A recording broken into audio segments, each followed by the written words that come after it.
فدعا ربه أني مغلوب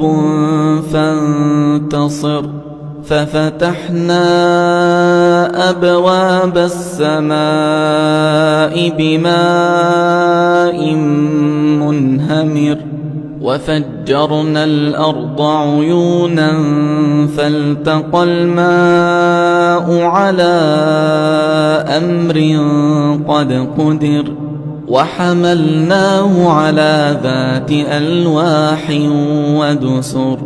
تجري بأعيننا جزاء لمن كان كفر ولقد تركناها آية فهل من مدكر فكيف كان عذابي ونذر ولقد يسرنا القرآن للذكر فهل من